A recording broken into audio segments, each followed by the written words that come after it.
A former Bengal is coming out speaking against the Cincinnati coaching staff, while one of the active Bengals is having his worst season of his career. First, let's talk about the former Bengal coming out, honestly talking some smack against the Cincinnati coaching staff. That player is former running back Joe Mixon. And if you don't know, last offseason he was traded to the Texans in exchange for Sheldon Rankins and some other things. Cincinnati felt comfortable enough to stick with Chase Brown, the current running back, and that he was going to be going forward as the running back one. And they felt that Chase Brown could pretty much do the exact same things Joe Mixon was doing for them, but for a much cheaper price. So that's why the eventual trade happened, and he is now with the Texans. But before the Texans Week 12 matchup, he sat down with a reporter and was talking about Cincinnati Bengals, what he misses about Cincinnati, and then eventually he started talking some crap about the coaches. So let's just jump right into it and read what he said, and then we'll talk about what I think about what he said. So this is his quote, and there's two quotes I'm going to go through. First, he said, "I appreciate my time there. I had a hell of a 7 years. When it came down to it, it was an unfortunate situation where things changed a little bit. And obviously, they had some fake blank beat writers and reporters out there. I don't care. I'm not there anymore. When it comes down to it, my teammates know what it is." So at first, obviously, he's talking about how he appreciates the time he spent in Cincinnati. But then he goes into kind of how the trade went down. It was unfortunate.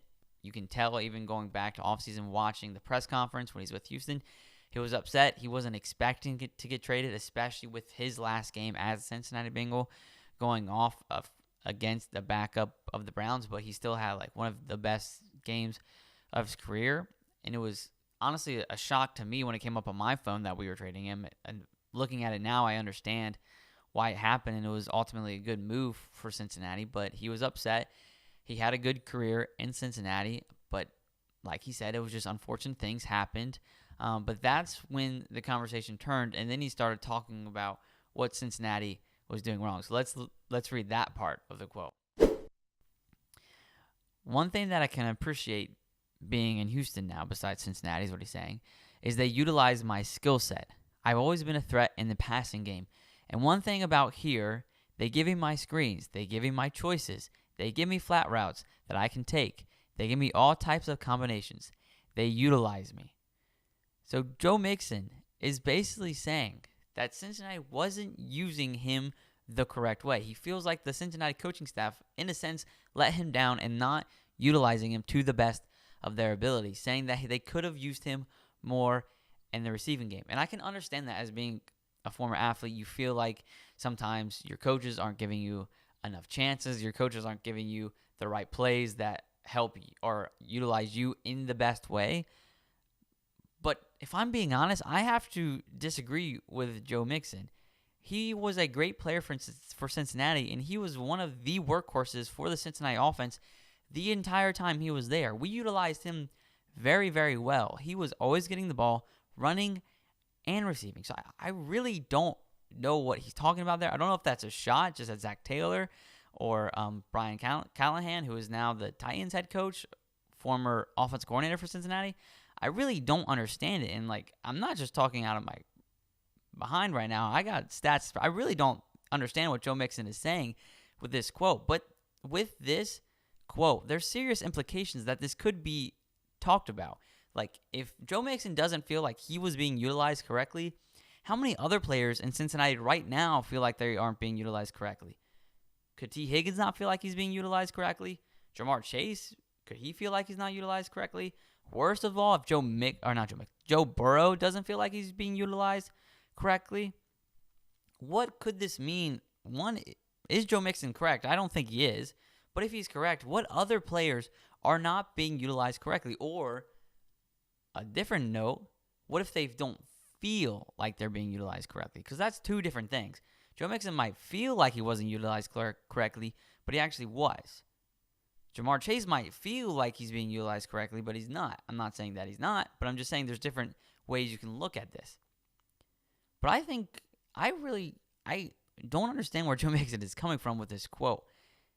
And I have some stats to back it up. So let's look at those stats, and then we can talk about some of the implications that this could have on the Cincinnati Bengals going forward. So let's just look. I'll flip the camera so you can see them a little bit more. So let's start with his rushing.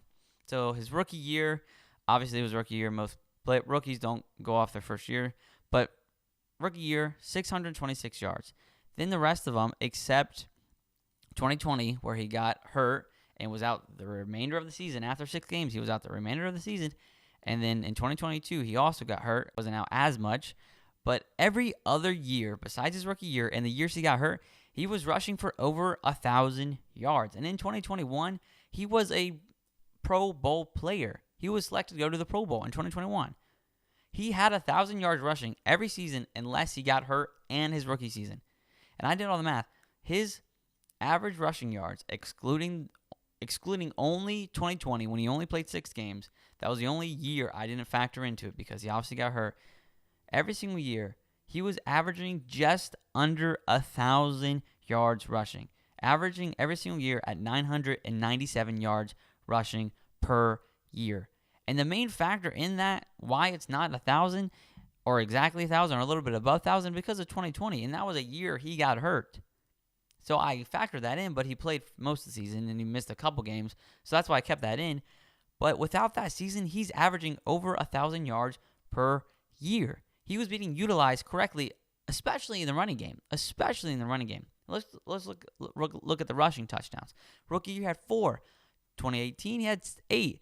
And then 2021, where he was a Pro Bowler, he has 13 rushing touchdowns. His last year, he had 9 touchdowns. The year before that, when he also got hurt, he had 7 rushing touchdowns. He was getting a lot of touchdowns. So let's look at the average, excluding the year he got hurt, which he had 3 touchdowns. I didn't include that. Every year, he was averaging 7 touchdowns per year. He's already over that now in the Texans, so maybe you could say that we weren't giving him enough in the red zone to do those little 5-yard touchdowns. But Joe Mixon just got 3 touchdowns in one game a few weeks ago. If you take away those 3 touchdowns, he has the same amount of average as he was getting in Cincinnati. And let's go back to the yards. He's averaging pretty much just 1,000 yards per season. And yes, Joe Mixon this season was out 3 games, so you can't really say it's like perfect numbers, but pretty much we're going along the lines. He's almost at 800 right now. So most likely he's going to get to that mark. But as of right now, in the season where it is right now, Joe Mixon is being used the same way as he was in Cincinnati, as he's being used right now in Houston, in the rushing game. But he was mainly talking about the receiving, so let's go talk about the receiving and see what he did for Cincinnati and now Houston. These are his receiving yards, right? And touchdowns is just receiving stats in general his entire career, all right? So, all those stats. Here's all the yards. His rookie year, he caught for 287 yards. The most he ever caught was in 2022, which was 441 yards. The year before that, when he was a Pro Bowler, he caught for 314 yards. Right now, this season in Houston, he has 226 yards. Obviously, this season's not done, so he's going to get more than that. But once again, I did the averages, excluding the year he got hurt in 2020. He averages 333 receiving yards per year when he was in Cincinnati. He hasn't even reached that. He's still 100 yards away from that in Houston this season right now. Not saying he's not going to reach that or not saying he's going to exceed that, but it's looking like he's going to stay pretty consistent both in rushing yards and receiving yards compared to what he did in Cincinnati to what he's doing this season with Houston. And then what about the touchdowns? He wasn't much of a receiving touchdown guy in Cincinnati. The highest he got was 3 touchdowns in 2019. Let's look 2021 and 2023. And this season, he only has 1 receiving touchdowns. And I did the averages. It's not that hard. You can look. Pretty much every season, he was averaging 2 receiving touchdowns per year. He's halfway there right now in 2024. But with his averages in Cincinnati across a much bigger scale to what he's doing this season with Houston, they're pretty much the exact same. Like literally the exact same. He's going to continue doing what he was doing in Cincinnati the same way he's doing it in Houston right now. He did it in Cincinnati, and he's doing it the same way. So I disagree with what Joe Mixon was saying right there. Joe Mixon saying that Cincinnati didn't utilize him correctly. I just disagree. I disagree completely. And these stats are proving me right. He's doing the exact same thing with just a different team. He might feel more comfortable, or he might be a little bit salty because of the trade, and I would be too. I'm not blaming the dude, and I'm not saying he doesn't feel like he wasn't utilized correctly, because maybe he likes the personnel group in Houston more. Maybe he feels like he fits in to the scheme a little bit more in Houston, and that might be true. But stats-wise, he's doing the exact same thing he was doing in Cincinnati that he's doing in Houston right now. So I disagree with that quote, but what could this quote mean is the fact that, like I said earlier, it has serious implications on what the Cincinnati coaching staff is doing. One, you have to utilize the players to the best of their ability, but also as a staff of an NFL team, you have to make sure your players feel like they're being utilized correctly. And if your players aren't feeling like they're being utilized correctly, even though they might be, that's when you lose the locker room. And we have seen that kind of start this season just a little bit. Zach Taylor went up to Joe Burrow one game and tried to give him a nux, and Joe Burrow was just like, yeah, and kind of dissed him off. Trey Hendrickson literally knocked Zach Taylor's hands off of him during that Chargers game. This quote could be true, that Joe Mixon didn't feel like he was being utilized correctly, even though I disagree with that he was utilized correctly. But if he didn't feel it, maybe other players don't feel it as well. And that's a dangerous territory if you don't feel like you're being utilized correctly, and if more players don't feel like they're being utilized correctly, that's when you lose the locker room. And for Cincinnati, with how the season is going, it's being 4-7, that's the last thing you want. That's the last thing you want to hear from the locker room, even though I know Joe Mixon's not in the locker room, but he was. That's the last thing you want to hear, that Zach Taylor and the coaching staff is losing the locker room. Because if they lose the locker room, there is no saving this season. And a big part of why this season has been struggling so far is honestly Evan McPherson, our kicker. It's been a disappointing season for him. And it's really sad because he has been one of the cornerstones of Cincinnati the few years that he's been there. I don't know if he feels like he's not being utilized correctly or if he feels like the locker room has been lost. But whatever it is, Evan McPherson has to figure it out. This is his worst season by far. He has been nicknamed Money Mac with the Cincinnati Bengals fans. He is no longer that. He's no longer Money Mac. I've gotten to the point where every time we kick a field goal or kick an extra point, I get scared when I see Evan McPherson go into the field. I'm praying that he makes the kick. And I really, really like Evan McPherson personally. Like following him on Instagram, Twitter, all that kind of stuff. Following his personal life, I really like Evan McPherson. But when he walks on that field, I get scared. And he's let us down. Let's be honest. He's let us down in multiple games this season so far. Multiple times this season so far. I think the main thing that we have to look at is his coach, Darren Simmons, who is the special teams coordinator of Cincinnati. He had some things to say about how Evan McPherson was performing, and he has a reason, or what he thinks is the reason he has been performing so bad this season. So let's look and see what Cincinnati Bengals special teams coordinator Darren Simmons thought about Evan McPherson so far this season. There we go. Beautiful picture of Dan right there. This is what he said about Evan McPherson. I think that's contributed to some of it, talking about what Evan McPherson's struggles so far. Maybe it's just holding, kicking, all that kind of stuff. He's just talking about it in general.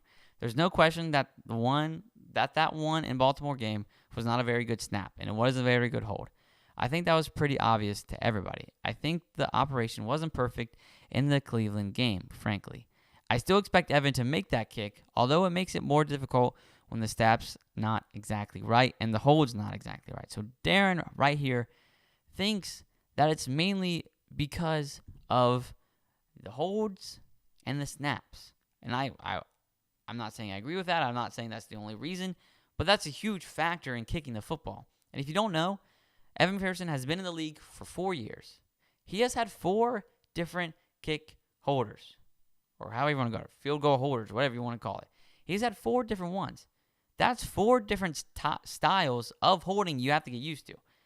That's hard to do, especially when it's 50-plus yard field goals and you've gotten used to one holder per year, and now you're at a whole different new holder with a rookie at that. A rookie is our placeholder right now, and he's never been really tasked with being a holder before. This is his first season being a true holder, the punter. His name is blanking from my head. Sorry. But this is his first season being like a true holder. And he's also a rookie. And we're trusting him with holding the field goals for Evan McPherson. I'm not giving Evan McPherson excuses. He should be making those kicks. Considering we extended him with a $14 million deal, he's making a lot of money to make these kicks. And let's look at these stats. Why I say that this is his worst season by far. All right, let's look. His first 3 seasons, look at his field goal percentages. 84.8%, 82.8%, 83.9%. And in this season so far, 71.4%. He has dropped 10% from last season to this season. More than 10%. Even his worst season in the first 3 seasons, 82.8%. He has dropped less or more, than 10% than that season. Even his worst season the first 3 years, he's doing 10% worse this season. If you want to blame that on the holder, yeah, fine. But you better figure out the holder pretty freaking fast then. You better figure out what it is, get the core of it. Maybe it's the long snapper. Maybe it's a combination of the snapper and the holder. But whatever it is, you have to figure it out. And this has been a weird season for kickers. Justin Tucker's missed a lot of kicks too as well. But Evan McPherson, he's getting paid a lot of money, and he's young. He should be making these kicks. Let's look at just in general on what he's missing. He hasn't had any field goals within 19 yards, but from 20 to 29 yards, he's perfect, 6 for 6. But then when you start moving out, it gets a little bit worse. 30 from 39, also perfect, 3 for 3. 40 to 49, he's 3 for 4.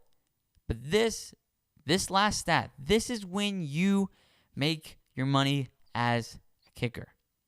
50 plus. And 50 plus field goals, that's when your team needs you.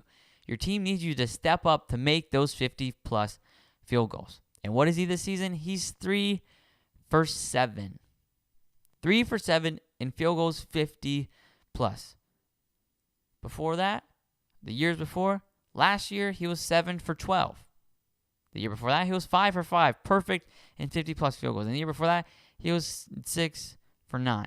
Or sorry, wrong stat. 9 for 11 in 50 plus. He is 3 for 7 in 50 plus yard field goals. And he's missed one extra point this season.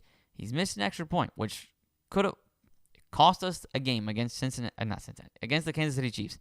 That extra point was the reason the reason Kansas City beat Cincinnati by 1 point, because he missed that extra point. The year before that, he was perfect in extra points. I mean, the year before that, his worst season in his first 3 years, he missed 4. And then the year before that, he missed 2. But this season, the most crucial extra point we've had in the season, he missed it. And let's look at some of the situations we've put him in. I'm not saying he should be put in all these positions, but let's look at the positions he has put us in after what we caused him to do, right? This is a tweet from a Barstool reporter. Bengals kicker Evan McPherson has missed kicks in 4 different one-score games this season, and those games are all losses.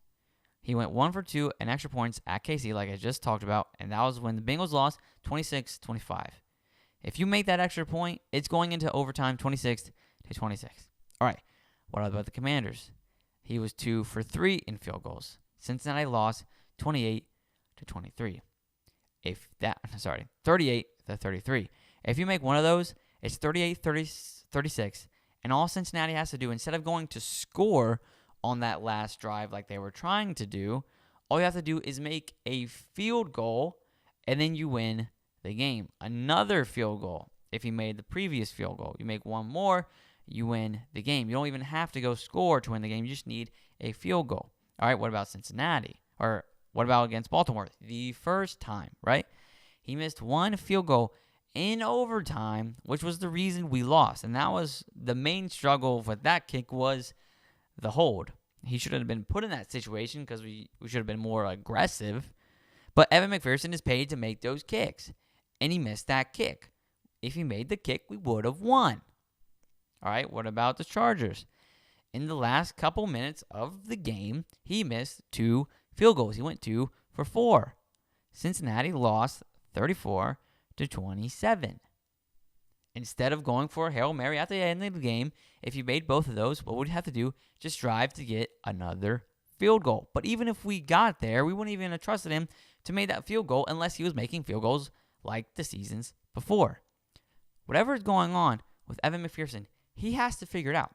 Darren Simmons and Evan McPherson and the placeholder and the long snapper have to figure out what's going wrong. Because Cincinnati is very close to being eliminated from the playoffs entirely. That's a long stretch for us even to make the playoffs. But if we're paying Evan McPherson $14 million, he has to figure it out right now. And he has the rest of the season to prove to me and the rest of the fan base that he should still be the Cincinnati kicker. Because right now, if the season ended today, my answer would be no. I would say no, figure out a way to get around his contract, go get a new kicker. And I love Evan McPherson. I still believe that he can be Money Mac, but they have to figure that out now, and they have to figure that out fast. Thank you for watching Bengals Digest. Don't forget to like this video, comment on how you felt about the Joe Mixon comment, and then also how you feel about Evan McPherson, a.k.a. Money Mac, so far this season. Don't forget to subscribe to the Bengals Digest channel to see my face, but then also get all your updates, news, trade rumors in general, all Cincinnati Bengals right here on this channel. I'm Carson Lokey. Thank you for watching. I'll see you next time. Peace out.